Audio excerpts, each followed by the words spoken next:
Hi, I'm Irene Holmes. Welcome to my stories. Loretta Files, Rosewood, Chapter 6, Tea in Harold's Garden. That morning, Miss Betty was working her magic in the kitchen. The smell of apple pie filled the entire floor. She carefully packed the pie into a basket. Can't go empty-handed to Mr. Thompson. Mr. Harold Thompson had decided that a bit of romance would brighten his dull evenings, so he invited Miss Betty for a cup of tea in his garden. He picked out his best tie and even placed a vase of flowers on the table, old but still fragrant, just like his compliments. When Betty appeared in a light blue dress, Harold nearly spilled his tea.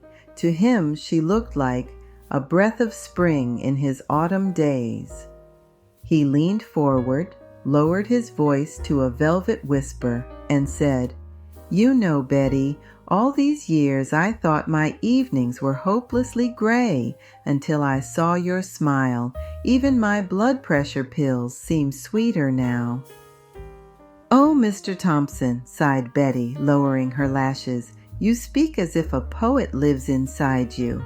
"No, my dear," Harold smiled. "Inside me lives a man who has learned how to dream again." Meanwhile, Miss Nora spotted Betty hurrying toward Harold's house with a pie and narrowed her eyes. "A pie? For whom, I wonder?" Curiosity won. Nora grabbed Miss Grace, just for a little walk. But their walk ended by the hedge, with a perfect view of the garden table. "He gave her a rose," hissed Nora. "And she's smiling," added Grace, nearly sneezing from the lilac scent. Then, inspired by his success, Harold announced, "You, Miss Betty, are the only one who truly understands me."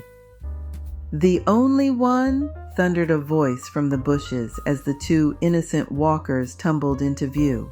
"The only one," repeated Miss Grace, bursting from the shrubs like a popped champagne cork. "You old liar!" Miss Nora followed, tangled in branches, lost her hat, and added between gasps, "Never thought I'd see something like this among decent people." Betty froze with her teacup in hand. Her cheeks flamed red like the apples in her pie, and she nearly squeaked, "Miss Grace? Miss Nora? What are you doing here?"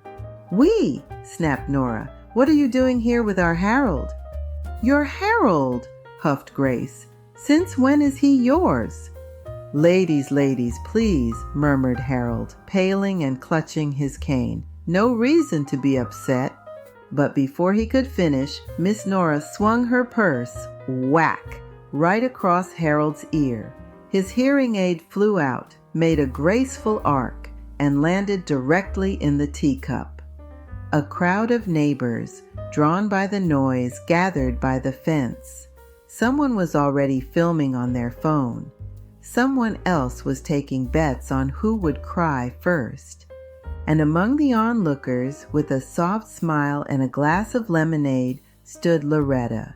She watched her ex-husband dart between the ladies, wiping tea off his chin and desperately trying to reclaim at least a shred of dignity. Quietly, Mr. Grayson appeared beside her. "Looks like the evening's about to get interesting," he murmured. Loretta turned slightly and replied, "Oh, Mr. Grayson, you have no idea how interesting."